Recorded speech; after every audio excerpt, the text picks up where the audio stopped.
Então vamos lá, eu acho que você já estava com saudade da nossa questão da semana, não é?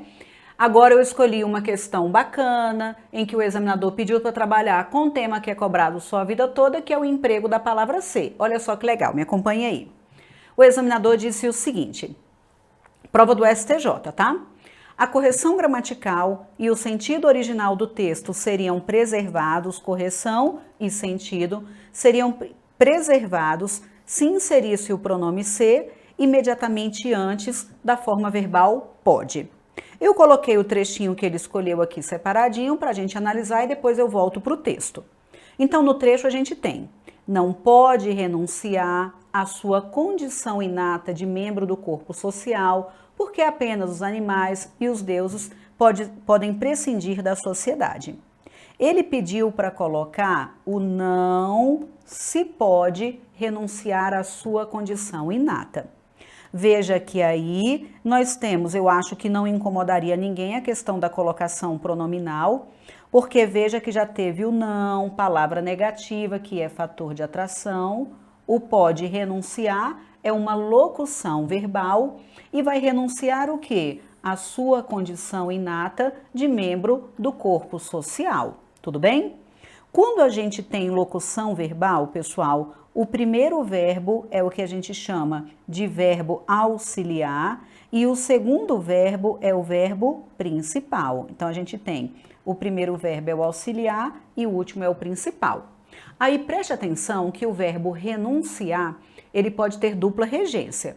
Eu posso te falar que eu renunciei ao cargo ou eu posso te falar que eu renunciei ao cargo. Ele pode ser transitivo direto ou transitivo indireto. Isso é muito importante para a gente classificar o ser que acabou de aparecer aqui.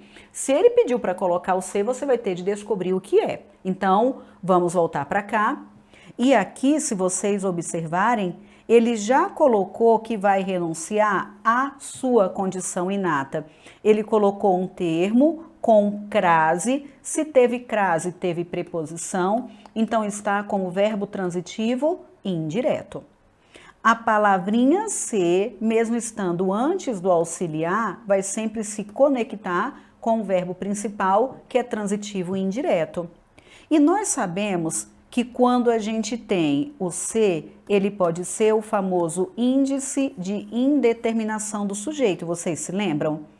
Isso vai acontecer quando a palavrinha ser aparecer perto de verbo transitivo indireto, perto de verbo intransitivo, e neste caso o verbo vai ter de ficar no singular só a vida toda. Então, eu tenho I, S, que é a nomenclatura que já te ajuda a lembrar. Então, quando ele fala que não se pode renunciar, veja, estrutura base da língua portuguesa é sujeito, verbo e complemento. Nós acabamos de encontrar o verbo, acabamos de encontrar o complemento, se tem crase, tem preposição, então é o objeto indireto.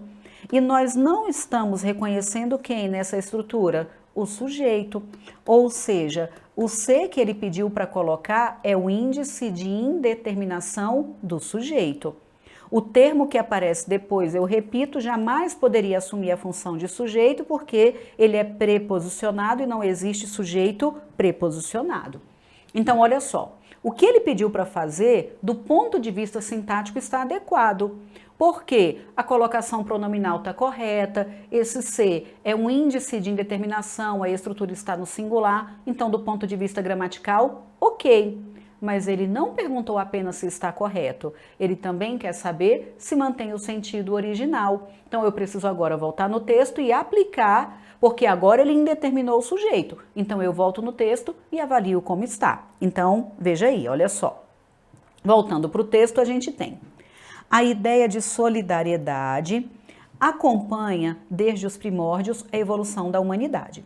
Aristóteles, por exemplo, em clássica passagem, afirma que o homem não é um ser que possa viver isolado. Então, quem é que vive isolado? O homem. É, ao contrário, ordenado teleologicamente a viver em sociedade. Quem? O homem. É um ser que vive, atua, relaciona-se. Quem? O homem. E sente-se vinculado aos seus semelhantes, o homem. não pode renunciar à sua condição inata de membro do corpo social.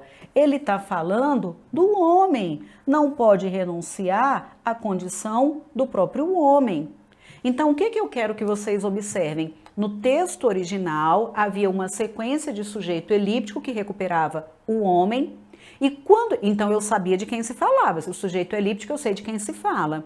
E no item ele pediu para a gente colocar a palavrinha ser, sendo índice de indeterminação. Então, peraí.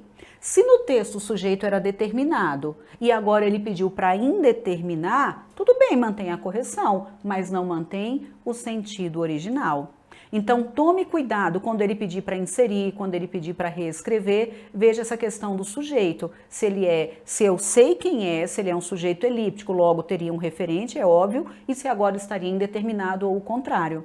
Então, o item é falso porque ele disse que mantém a correção gramatical? Mantém. Mas não mantém o quê, pessoal? O sentido original, porque ele pediu para colocar o índice de indeterminação. Questão falsa. Beleza? Vocês acham que essa questão foi fácil, difícil ou sei lá, professora? Você quer desabafar? Dizer alguma coisa? Se acha que realmente foi importante para você, deixa o seu comentário logo abaixo, tá? E não se esqueça de conhecer o método RISE de aprendizagem e participar também do Café com Gramática. Eu te espero do lado de cá.